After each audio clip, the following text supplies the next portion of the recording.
everybody, it's LavenderTowne, and today I'm on a mission to take bad Halloween costumes and fix them up a bit. So generally, if they're trying to be scary, to make them scarier. If they're trying to be cute, make them cuter. You get the idea. I actually did this first one on stream, so if you see some little notifications popping up in the corner, that's why. If you want to come to my streams, feel free to follow me on Twitch. I just started streaming pretty regularly now, so it's been a really good time. Anyway, this first one bothers me a lot because she's supposed to be a murderous clown, but when you look at any one piece of her costume, it doesn't necessarily scream clown to me personally. Like her makeup, for example, if you just isolate it away from everything else, it doesn't necessarily look like clown makeup, which is weird because makeup is one of the main things that makes a clown look like a clown. She more just has big dark circles around her eyes and kind of overdrawn red lipstick. So one of the first things I wanted to do was have something really that screams clown.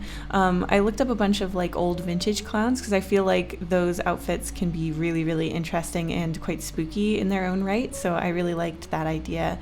I also put this sort of Harlequin jester cap on her as well to mirror the ponytails because I didn't really like those either. It kind of looked like they were sort of trying to get the Harley Quinn crowd as well as having a clown costume, and honestly I don't think you can have it both ways. I also think that the like striped bloody leggings look more like they would go with like a killer Alice in Wonderland costume rather than a clown necessarily, though there are some stripes in clown costumes from time to time, so maybe I'm being too harsh.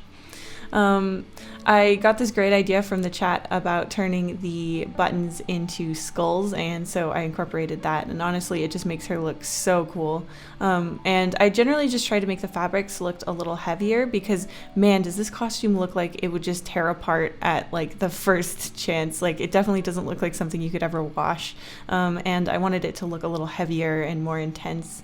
I also added a button eye, which would have to be one of those like prosthetic things that they sometimes package along with costumes.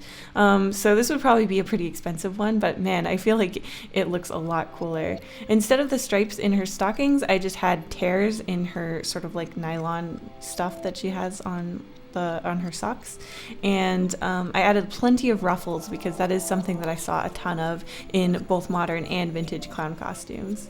I think she looks a lot scarier. I tried to keep the same color palette while basically updating any of the parts that looked really cheap or confused.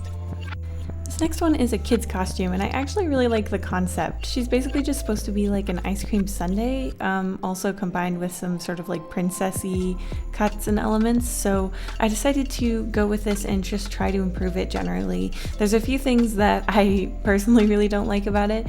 One of the things is I feel like there was a lot of opportunities to use like shape to make a very interesting costume.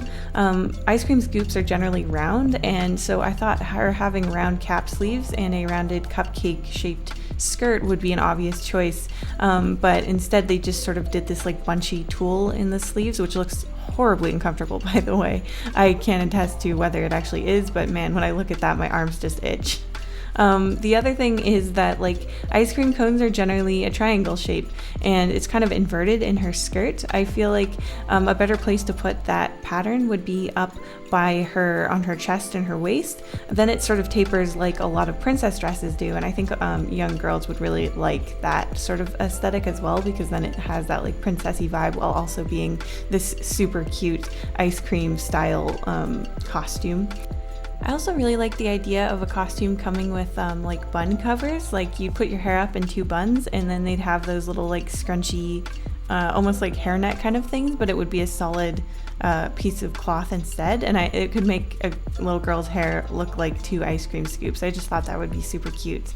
I also thought they could probably bundle costumes with those like clip-in extensions more often, because I think kids love to try new hair colors, and oftentimes they can't actually dye their hair, so I feel like that would be a fun thing to add to a costume. You could put in a little like clip-in bang sort of extension, and then it could look like part of their hair is like pink or a different ice cream color. And I also think they should have played around with the like texture of the fabrics more.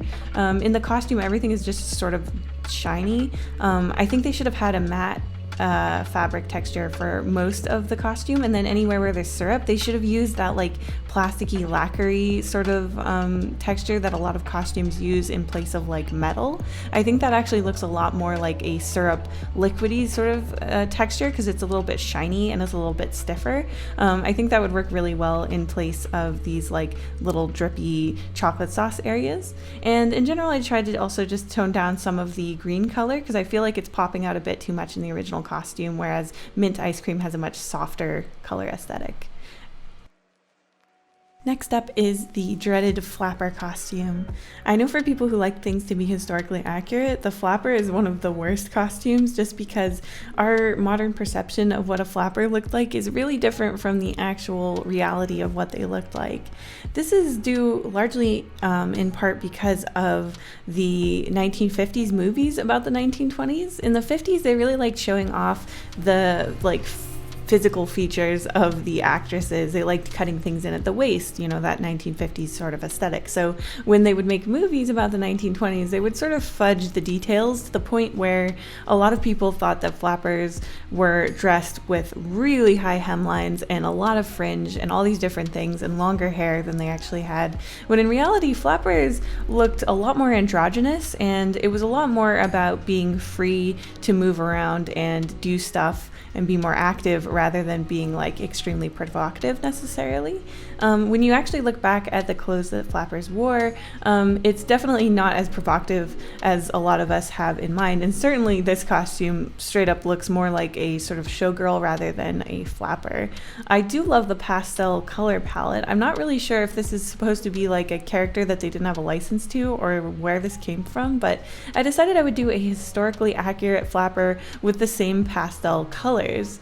Pastels actually aren't totally out of the question for a historically accurate flapper, but I like the idea of her even having pastel colored hair. It almost makes her feel like a strange time traveler or somebody who is like in between 2020 and 1920. So that was kind of the aesthetic I wanted to go with here.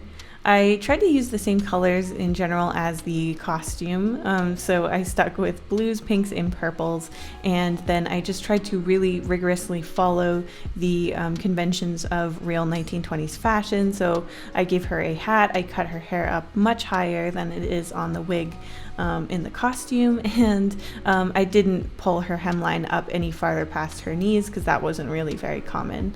The drop waist is an absolute must, which is why the cut-in waist at the natural waist is so funny, because one of the most important things about 1920s fashion is that the waist is completely loose or dropped all the way past the hips. I'd be lying if I said I wasn't a little thrown off by how baby-like this costume ended up looking, but it's definitely an interesting experiment. For a grand finale, I had to do Pickle Man. When I saw the look of panic and fear in the model's eyes, I knew I really had to do something about this. This man does not want to be sheathed in styrofoam that has a pickle print printed upon it. I felt personally obligated to give this costume a makeover. So the goal here was to make an interesting pickle costume that I personally would want to wear. This is my most selfish challenge. So basically what I wanted to do with this is to have the general shape, but to have some sort of more fun, interesting excuse for it rather than just a guy dressed as a pickle. So I kind of wanted him to be like a pickle astronaut. I looked up a bunch of retrofuturism reference pictures to try to get myself inspired. So he's sort of like a combination between a retro scuba diver and an astronaut and a pickle. If you combine all of those aesthetics together, this is what you get. Essentially, he's a man who subsists primarily on pickle juice. I think he probably needs it to survive, which is why he's in this pickle outfit.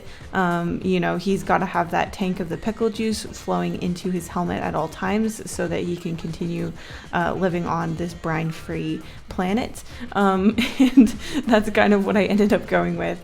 I really wanted the shape to be about right.